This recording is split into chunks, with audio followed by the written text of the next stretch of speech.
Hi friends, আজকে চলে এসেছি একটি নিরামিষ রান্নার রেসিপি নিয়ে। আজকে আমি রান্না করব লাউয়ের কোপ্তা। সেই জন্য লাউটাকে কেটে ভালো করে ধুয়ে নিয়েছি। এবার আমি লাউটাকে গ্রেট করে নেব, মানে কুড়িয়ে নেব। দেখো আমার লাউগুলো কুড়ানো হয়ে গেছে। এবার ভালো করে জল ছড়িয়ে আমি একটা বাটির মধ্যে নিয়ে নিয়েছি। এবার এর মধ্যে আমি কিছু মশলা দেব। দেখো, প্রথমে দিলাম স্বাদ মতো নুন। এবার দেব এর মধ্যে সামান্য হলুদ গুঁড়ো, বেসিক যে মশলাগুলো রয়েছে সেই মশলাগুলো। হলুদ গুঁড়ো দিয়ে দিলাম এর মধ্যে তারপর দিয়ে দিলাম ধনে গুঁড়ো, অল্প পরিমাণ ধনে গুঁড়ো দিয়ে দিলাম। এবার এর মধ্যে দিয়ে দেব জিরে গুঁড়ো। দেখো, জিরে গুঁড়ো দিয়ে দিলাম। এবার এর মধ্যে দেব লঙ্কার গুঁড়ো। সব মশলাগুলো আমার দেওয়া হয়ে গেছে। এবার এর মধ্যে দিয়ে দিলাম বেসন। এবার এটাকে আমি ভালো করে মেখে নেব। ভালো করে মেখে নিচ্ছি। দেখো, আমার এটা খুব ভালো করে মাখা হয়ে গেছে। এবার এটাকে আমি বলের মতন করে বড়ার মতো ভেজে নেব।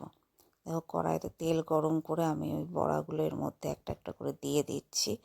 এবার এগুলোকে আমি খুব ভালো করে লাল লাল করে ধিমে আঁচে ভেজে নেব। সব বড়াগুলো দিয়ে দিচ্ছি।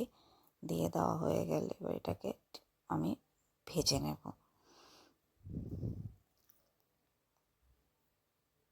দেখো, আমার বড়াগুলো সব ভাজা হয়ে গেছে। বেশ সুন্দর লাল লাল করে ভেজে নিয়েছি আমি বড়াগুলোকে। এবার কড়াতে তেল গরম করে আমি তার মধ্যে তেজপাতা আর গোটা এলাচ দিয়ে ফোড়ন দিলাম। আমি কিন্তু সাদা তেল দিয়েছি, দিয়ে দিলাম। আর এখন দেব এর মধ্যে সাদা জিরে। এবার এটা একটু ভাজা ভাজা হয়ে গেলে আমি এর মধ্যে দিয়ে দেবো চৌকো করে আমি আলু কেটে রেখেছি। সেই আলুটা আমি এর মধ্যে দিয়ে দিলাম। এবার আলুটাকে একটু লাল লাল করে ভেজে নেব। দেখো, আমার আলুটা ভাজা হয়ে গেছে। এবার এর মধ্যে দেবো বেসিক মশলা যেগুলো রোজের দিলাম হলুদ গুঁড়ো, জিরে গুঁড়ো, ধনে গুঁড়ো। সব আমি বেসিক যে মশলাগুলো রোজের রান্নায় দেওয়া হয় সেই মশলাগুলো এর মধ্যে আমি এক এক করে দিয়ে দিয়েছি। ধনে গুঁড়ো দিয়ে দিলাম, জিরে গুঁড়ো দিয়ে দিলাম, হলুদ গুঁড়ো দিয়েছি। এবার এর মধ্যে দেব লঙ্কা গুঁড়ো দিয়ে দিলাম। এবার এর মধ্যে আমি অ্যাড করব স্বাদ মতন নুন।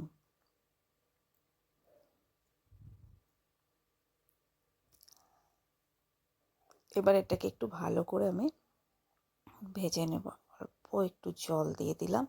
দিয়ে এবার এটাকে আমি ভালো করে একটু কষিয়ে নেব। এটা দেখো, আমার খুব ভালো করে কষানো হয়ে গেছে।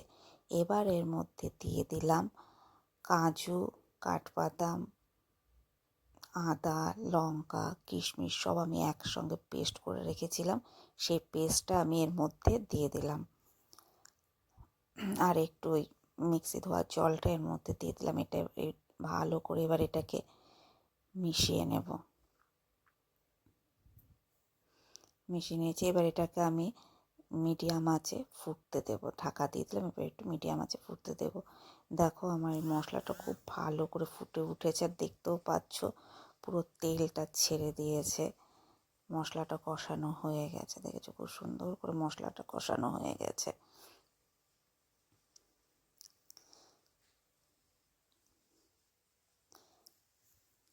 দেখেছো, খুব সুন্দর করে মশলাটাকে আমি আর একটু ভালো করে কষিয়ে নিলাম। দেখো কি সুন্দর তেল ছেড়ে দিয়েছে মশলার। দেখতেই পাচ্ছ, এই জন্য বোঝা যাচ্ছে মশলাটা হয়ে গেছে, কারণ তেলটা পুরো ছেড়ে দিয়েছে। এবার এর মধ্যে আমি আগে থেকে একটু জল গরম করে রেখেছিলাম, সেটা দিয়ে দিলাম। আমার পরিমাণ মতন যতটুকু আমি ঝোল রাখবো, গ্রেভিটা যতটুকু রাখবো সেই পরিমাণ আমি জলের মধ্যে দিয়ে দিলাম।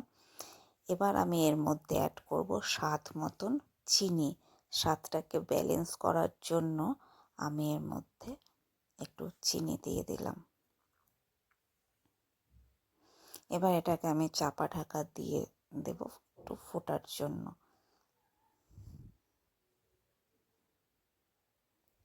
দেখো গ্রেভিটা আমার পুরো ফুটে উঠেছে, ঠিক আছে, ভালো করে ফুটে গেছে গ্রেভিটা। এবার এর মধ্যে আমি বড়াগুলো দিয়ে দিলাম। বড়াগুলো দিয়ে ভালো করে একটু মিশিয়ে নিচ্ছি। এবার এটাকে রেখে দেব একটু ফোটার জন্য। দেখো আমার পুরো গ্রেভিটা কিন্তু ভালো করে ফুটে উঠেছে, বড়াগুলোও বেশ সুন্দর হয়েছে। এবার এর মধ্যে আমি অ্যাড করলাম ঘি আর দেব গরম মশলা দিয়ে এবার এটাকে আমি ভালো করে মিশিয়ে নেব।